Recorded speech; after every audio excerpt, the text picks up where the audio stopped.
واطاع الرجل امراته وعق امه. پنځمه نښه د قیامت چې کله سړی د ښځې تابعدار شي په ناجایز امورو کې، چې ښځه ورته وایي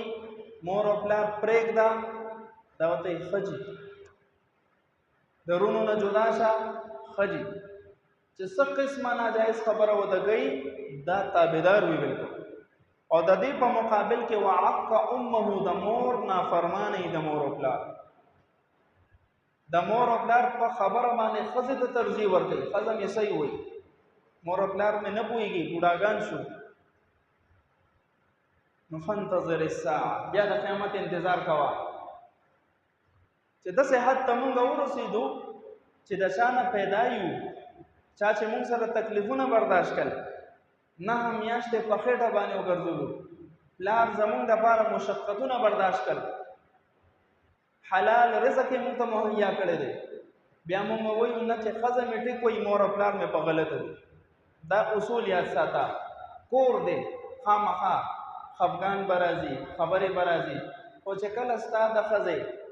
او د والدې یا د پلار په مابین کې جنگ راشي، علل اعلان د غونډو په مخ کې به د مور او پلار طرفداري کوي. خاموشه ښځې پلار مې او مور مې صحیح وایي، ته په غلطه، د مور او پلار طرفداري به کوي. مور او پلار به په میدان کې رسوا کوي، نه ذلیله کوي به نه. او چې کله ځان نشي نو بیا د ښځې د ذهن سازۍ دپاره هغې ته خبرې وکړه چې خیر دی، مشران دي که نه، خو یو خبره یې زیاته او که څه چلو شي،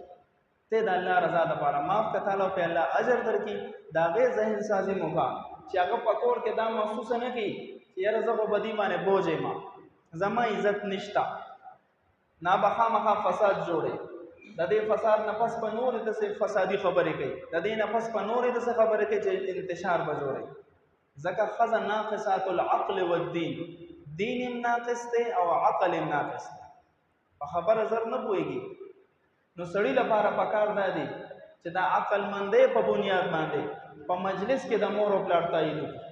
بیا وروستو د ښځې د دلچسپۍ دپاره د دلجوۍ دپاره هغې ته هم دوه نرمې خبرې وکړي، کور به جوړېږي. او که په میدان کې د مور او پلار ذلیل او رسوا کړ نو یاد ساته ګورې ښه، ته به هم یو ځل مور او پلار جوړېږي، تا بچي به تا رسوا کوي، بیا به تا ته د دې درد پته لګي چې ما خو مور او پلار سره دا چل کړی، څونه تکلیف مې ورکړ، نن ما سره کېږي ما ته پته لګي. نو دا د قیامت علامت دی چې دا ښځې تابعدار وي او دا مور نافرمانه وي. شپږم وادنا صدیقه واقصى اباه، سړی به د خپلو دوستانو سره ډېر خوشحاله، یارانو دوستانو نه به وخت هم ورکوي.